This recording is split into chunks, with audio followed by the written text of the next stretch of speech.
Hi guys, old man Chris back in the cooler shop for now.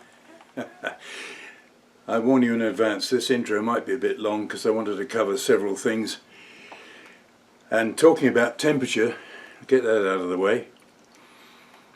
I know some people probably justifiably get, oh, he's on about temperature again.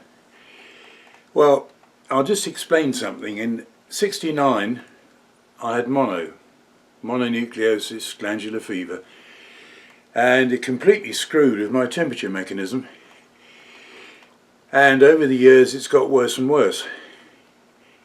So what happens is, like yesterday when I finished the bit of work I videoed, it was only about 77, 78. Now most people would say, oh, that's fine, that's comfortable. But for me that's getting a bit high, and I can't really change it. It's just the way it is. So other guys who work in 85, 88, 90 degrees and seem to manage, no good for me. 5 minutes and that'll be it. So I'm just explaining the why and wherefore of my temperature problem. So that limits the shop this time of year, and the old back and hip, that's a pain in the you-know-what. But I sort of manage with that if the temperature's not too bad. Give me about 68 or 70 and I'm a happy man. I think this morning in here it's probably maybe about 70. Less humidity, which is good. But you know, if your hands get sweaty and you touch bright metal, it rusts. And that's often a factor. Anyway, enough of that. Always too much rambling. What else? While I think of it, I hope all you guys down in the southeast, shall we say, are okay. This storm we've been having, Hermine, was it? Yeah, Hermine. Hope Adam Booth's alright down in Pensacola. Georgia, Carolinas, some pretty nasty hits, and it seems like it's going to finish up nearer my latitude and sit out near the coast for quite some time, so I hope everybody's alright. So what did I do? Only a couple of small things really. The tool holder I made for a die grinder, which is on a flexible shaft from a motor, decided to try and reuse that to modify it for a little pencil die grinder. So I made that fairly quick, no great pretense at high tolerance. And also just a quick modification to my indicator mount on the NOGA, which is actually borrowed, shall we say, from Adam Booth. Couple of freebie items which I've got to work on soon, well, sometime. My friend Terry very kindly made a trip from where he lives down to Philly and picked up these things which were giveaways. One is a medium-sized compressor, but it appears to be a two-stage, probably a I don't know, two horse motor, maybe more, runs on 220, and that needs a hell of a going over. Probably the first thing will be to get access into the receiver tank and do what Tubal Cain did and stuff an endoscope down and see what it looks like. So we'll see how that works out when I get to it. And also a fairly old looking Hobart MIG welder with a tank of CO2. I'm hoping that will work, but I've no idea yet till I do some tests on it. So anyway, let's truck on and cover the little bit of stuff that I've been playing with. One of the many things on the list, seeing as I've not been out here very much, I got this cheapy little air die grinder, and should give me a lot more revolutions, although I think I can only run it forwards, so I've still got the problem of not being able to reverse the lathe spindle. So it's alright for internal grinding, but external not quite so ideal, but the extra revolutions might help. Anyway, I made this one a while ago. Some people may remember it, and that's to take this unit here, which is on a shaft from the motor. That's not bad, but the revolutions are a bit low, and I haven't found a way yet to reverse the motor, which I don't think would be feasible because it's an AC motor. Anyway, the idea is, always liking to use something I've already made, if I can make a sleeve to adapt that to go in there. This is nominal inch. I got a piece of inch aluminum here, which is an easy fit, because I think this had to be just 2 or 3 thou over an inch, and the diameter of this is 5/8, appears to be.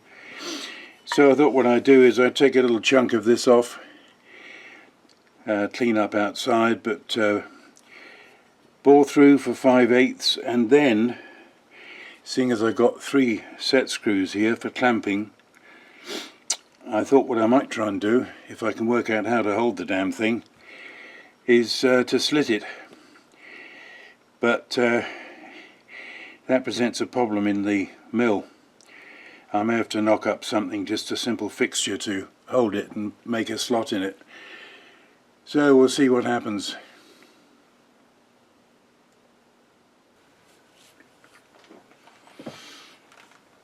I've got a 1732, which happens to be convenient on a Morse, so I'll try and take this down. Might be running a little bit fast, but we'll see how we go.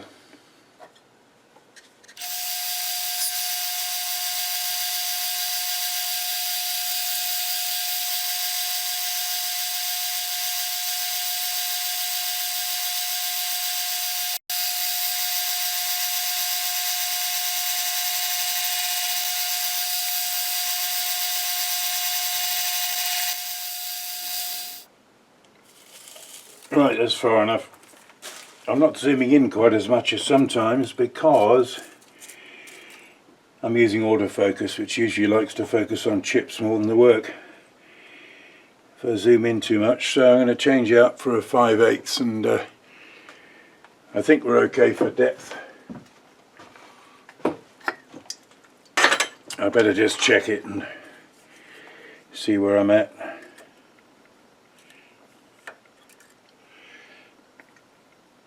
Yeah, it's more than I need actually, because this is going to be slightly shorter than I'd intended.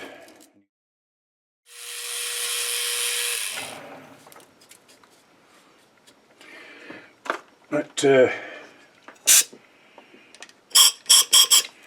finishes up on the 5/8. So I'm not sure yet how the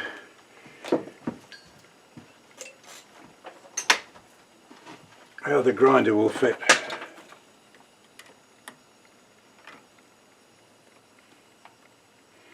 A little bit tight. I may have to see if I can run a reamer down there. But I'm going to split this. I've thought of various ways of doing it, and I think actually I'll compromise. 3 inches was the original target, but I think we're going to go for probably 2 3/4, and you'll see why later. So I've just got to try and free that bore up a little bit. Well, I ran a reamer down the 5/8 hole, but this pencil grinder just will not go in freely, so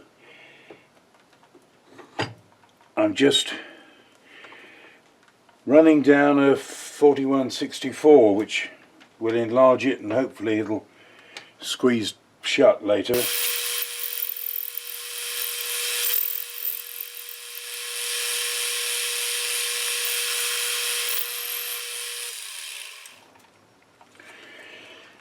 Alright, that should help. My tailstock spindle really hasn't got the reach I would like, so when I deep hole I have to keep readjusting. So let's see what it's like.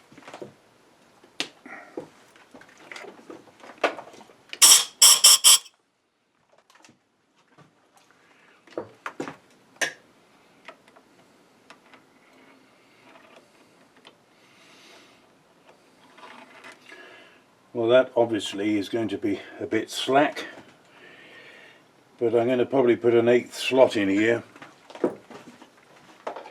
and that was something that I wondered how I was going to achieve, but I think what I have in mind will work out. In fact, my friend Terry was here today. We were chatting about it, and he sort of suggested what might be feasible, which I tended to agree with. So we're going to try that.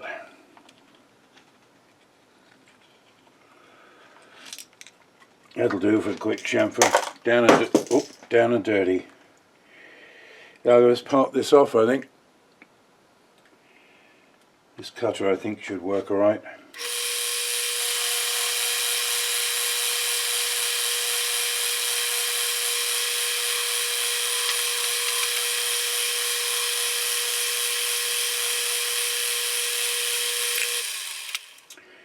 I might as well clean that up.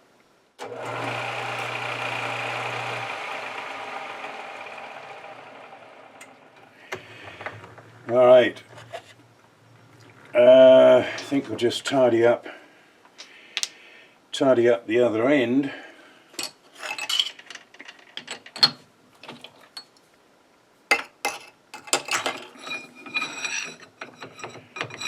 Oh, let's put that to one side.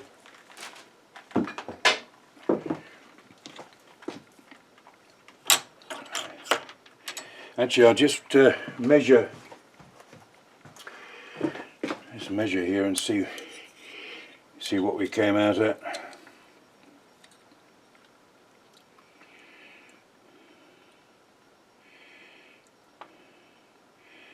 Right, well I went to hit 2.5 and I'm a bit plus.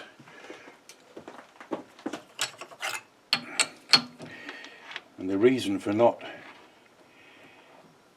going longer is so I can get at what I need to on both the front end of the die grinder and the back end, which is the on-off.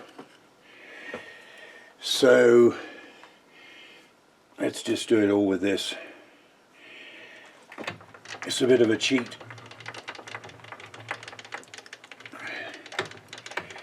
because I only want to just face that fractionally.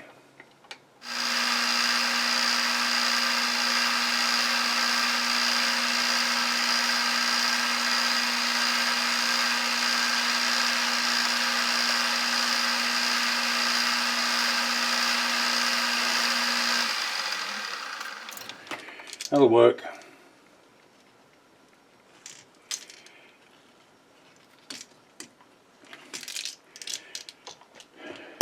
Like I often say, this is functional.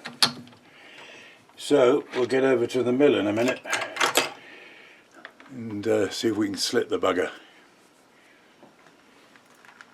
Well, a bit more down and dirty. I haven't bothered with a collet. And I think this is gosh, what is it? Yeah, 2.5 inch slitting saw in a crappy little arbor, one of these adjustable things. But it's quick to set up, and I've put the chuck in so it's not running very well. And as you know, most of these slitting saws, they never seem to cut consistently all the way around, so we're going to give it a whirl.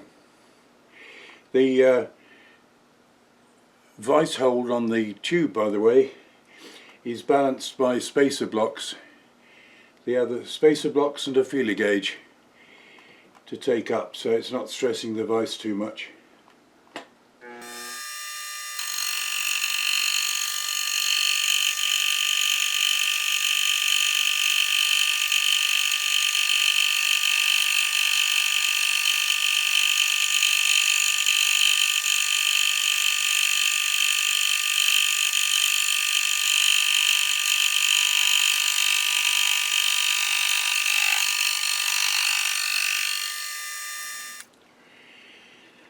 Right, unlock the table.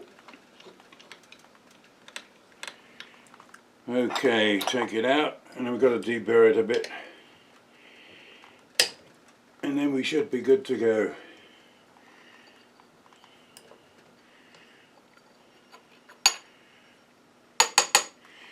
And you might see the other side here. It's my spacer blocks plus feeler gauge. So that should finish in there. Let's just deburr it and take a look and see if it's going to do the job. Remains to be seen.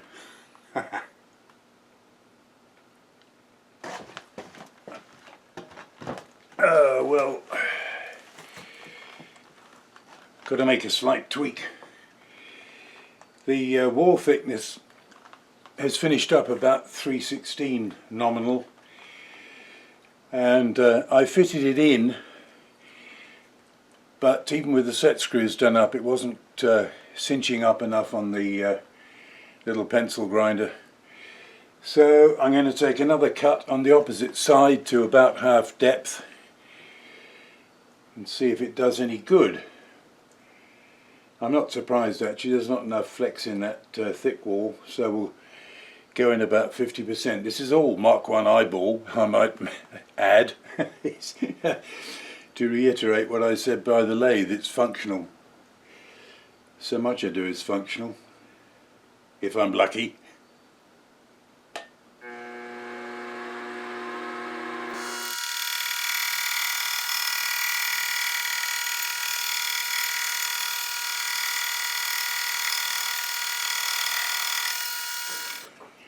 Well, let's inspect and see. I don't want to go too deep. Probably got to come another 15-20 thou. I want it to be thin enough to flex, but not so much it'll break. So I'll come back to you in a moment. Right. I didn't video all of that. I did increase the depth by about 30 thou, so I've gone about 2/3 deep. So I must deburr that and see if it's enough to do the trick.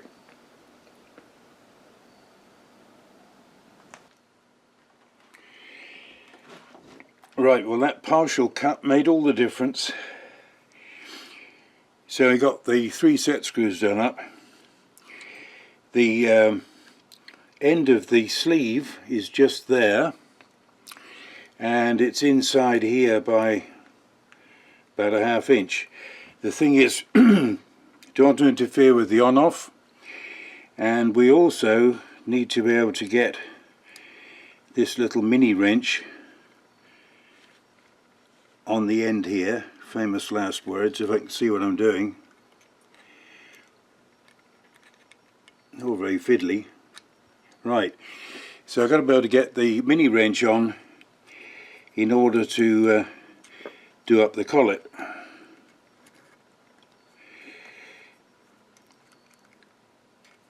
So this is the only stone I've got at the moment which looks to be any use. There we go.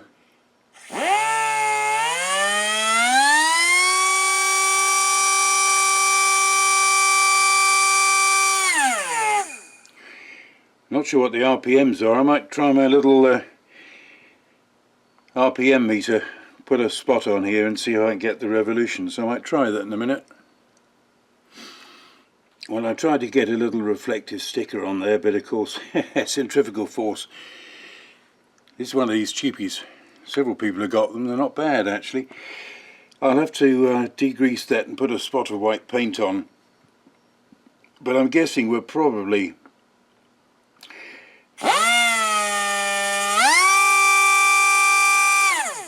I would think, guessing, I don't know, others may disagree, I'm sure we're getting up to 12,000–15,000, something like that, which is useful. Also, the beauty of these little pencil jobs is they don't use an awful lot of air, which means there won't be much power at the wheel, but we'll give it a try. And as I said at the very beginning, the object of the exercise being a lazy bastard, yes, I didn't want to have to make another one of these specially, and thought, well, try and adapt it. Seemed logical, didn't it?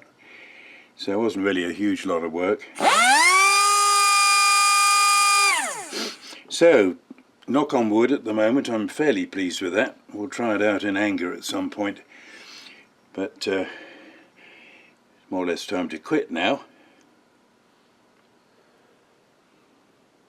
Well, this is one of those mini jobs. Adam Booth makes a very simple change to his indicator on the NOGA. I thought I'd do the same because it's extremely logical the way it works. Instead of putting the nose here, this section, into the top of the NOGA, he's got a little 3/8 bar, puts that on, and then it makes it very, very quick to set up on the work. So all I'm doing is it's really very quick and simple here.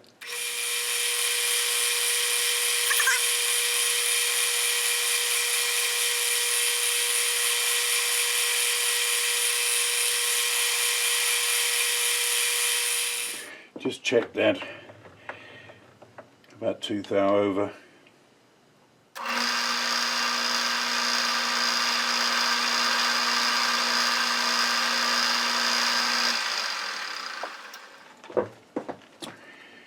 Just check again here.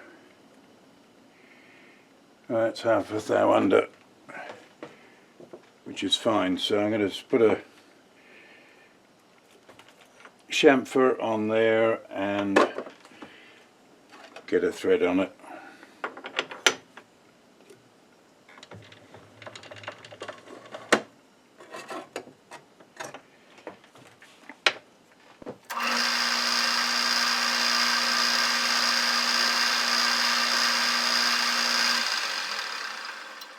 Right, let's try and get a thread on it.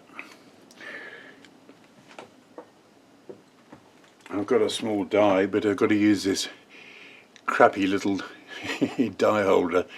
I think it'll work. I've got the spindle in the sorry, I got the handle in the spindle. So I'm just going to get, let's see how we're going.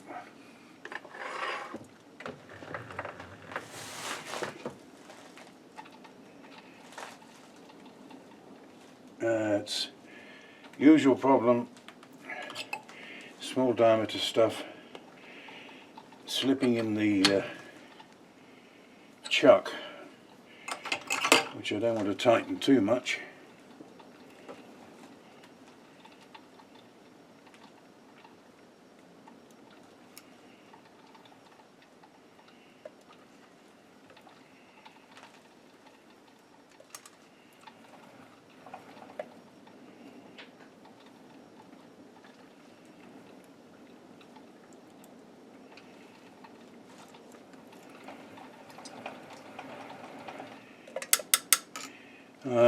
Not too bad. I'll finish that off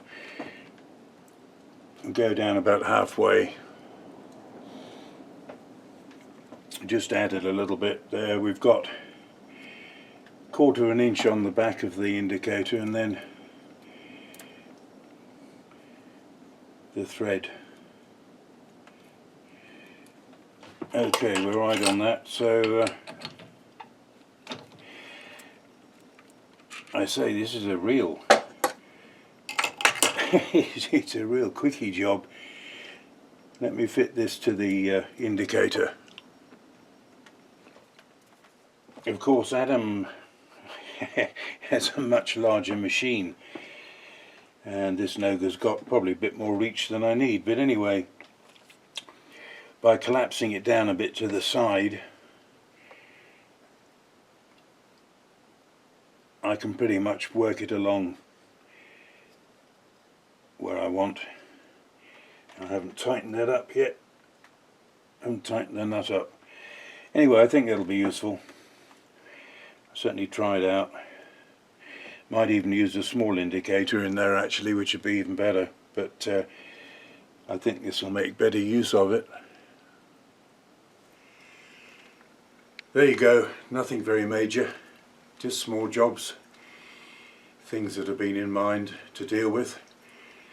Apart from these freebie items that I described, which I need to get to work on sometime, I've got some toad lamps to make for my fixture plate, a bit like Keith Rucker did.